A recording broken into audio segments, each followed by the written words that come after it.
Well, I can't believe I'm actually doing this. Thank you all so much for helping me reach 4,000 subscribers, and just as I promised on my community tab, we're going to be doing something special to celebrate. I left it up to viewer choice, and most of you picked reading my old Warrior Cats fanfiction. Oh god! So, to give a bit of background, once upon a time I had this OC, Swan Splash. She was like the OG, my best girl. Got all the fan art, got all the attention, also had the edgiest lore known to man. She's half clan, her sister is dead, her dad hates her, and sometimes she also trained in the Dark Forest because I was really good at plagiarizing Omen of the Stars as a kid. That last thing is where this story, Swan Splash's Omen, begins. For any of you that, for whatever reason, you haven't read Warrior Cats, all you need to know is that the Dark Forest is like if hell was a cult that groomed people into being murderers. I don't know how I can summarize it any more clearly. And no, I don't think it really makes any sense looking back on it, but whatever, that's not important. If literally nothing else about this makes sense, just open up the Warriors Wiki in another tab. I can't possibly explain the lore of the series any better.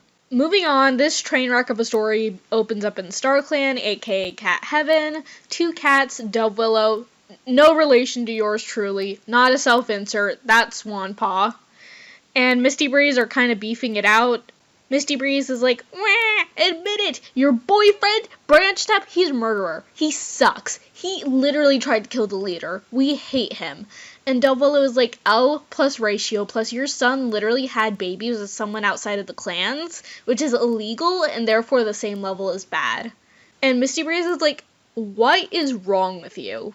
Dove Willow walks away because she's like super frustrated, and Branch Step, the aforementioned murderer boyfriend, rolls up from the Dark Forest, and he creeps on Misty Breeze for rejecting him, Frollo style. Well, if it isn't dear Misty Breeze, the Tom said, circling the she-cat. To think I actually wanted to be mates with you. Why, he led me right to you, my dear. And then he promises to ruin her descendants' lives, mocking her with the knowledge of an omen that the medicine cat received, of white swan feathers with a black tip. Geez, I wonder who this is about. We cut to Swan Paw, who's like the most miserable cat to ever exist. She was raised in a wet cardboard box all alone. She was forced to eat cement when she was 6.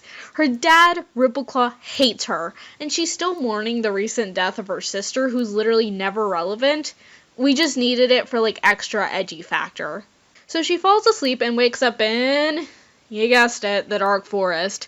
Literally no surprise. Branch Step is like, hey kid, wanna join my cult? And Swan Paw, who's literally never gotten the talk about not talking to strangers, like stranger danger style, is like, sure, I love cults.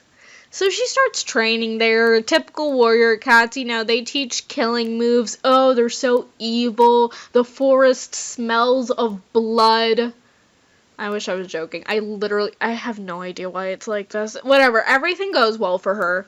She's happy in her murder cult with her murder mentor who's teaching her how to murder. Until one day she rolls up and is like, hey, where's Branch Step? And then she sees him, and he's talking to someone, which is weird. He doesn't usually do that. And then she looks closer, and it's like, oh god, that's my dad.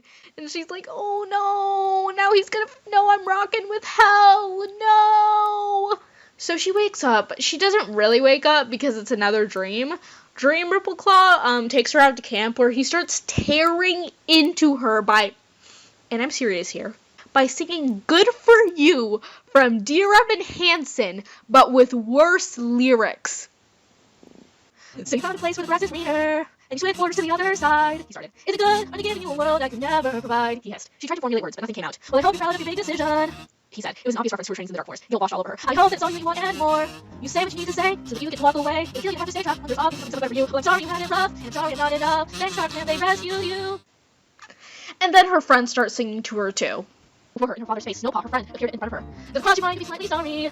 Do you even care that you might be wrong? Was it fun? Well, I hope you had blessed while you dragged me along. Swanpaw stared at Snowpaw and bright. What has happened? And you say what you need to say? Stormpaw. And you play who you need to play. The exact words Branch have told her again and again. And it sounds like he's in your way, crush them and leave them behind. Well, I guess I'm not of use. Go ahead, cut me loose. Go ahead now, I won't mind.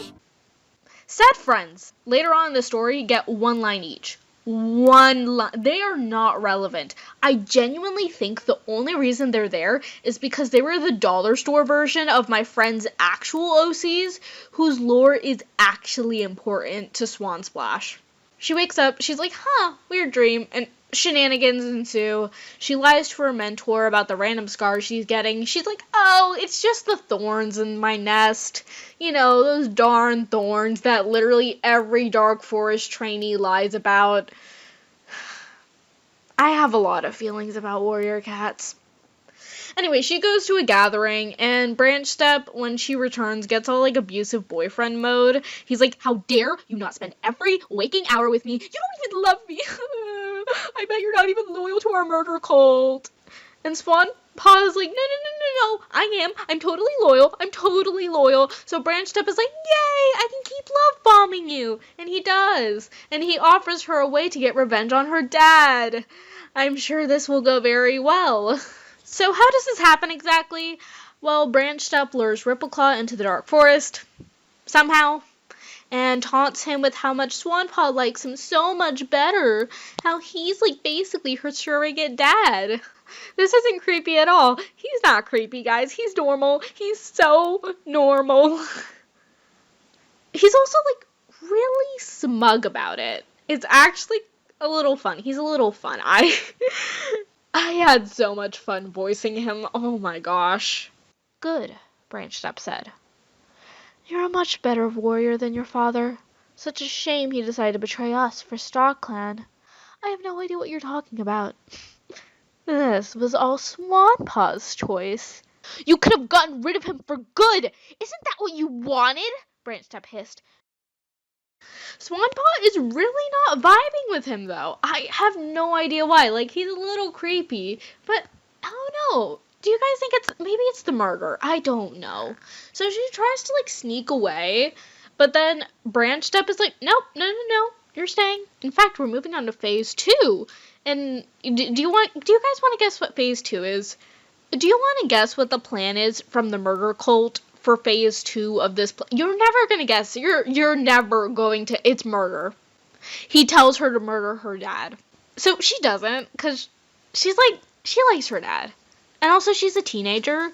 So it's like, she doesn't want to murder him, you know? That's not fun. And Branch Step is like, wow, you could have done it. He was so weak. You're literally a fake murder cult member. You're such a poser. Exactly. He was weak, vulnerable. You could have easily killed him. Nobody would have even suspected you as the murderer. It was so simple, and yet you had to refuse, didn't you?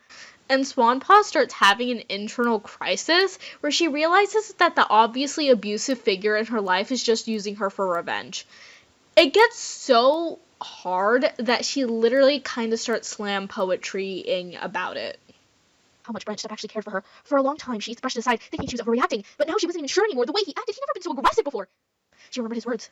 You're a much better warrior than your father. The constant mentionings of Rippleclaw, paired with the fact that he, used to train there. Lastly, how much he seemed to push her to continue this painful training with promises of power and respect. Could he really have just been using her for whatever type of revenge he wanted? Thankfully, this is just a one-off thing in my writing. Never really use this trope again, you know, never really have a victim, character who has all the facts in front of them to recognize they're being manipulated by the central antagonist, who acts blatantly cruel to basically everyone else, but acts like they're the exception so they can continue to defend them to a point where you want to reach through the screen, shake their little brains out, and go, why are you doing this? And then... Huh? What's that? I can't make that joke because it's spoilers. Oh, man. Anyway, we cut forward to Swan Paw's warrior ceremony where she's now officially a warrior.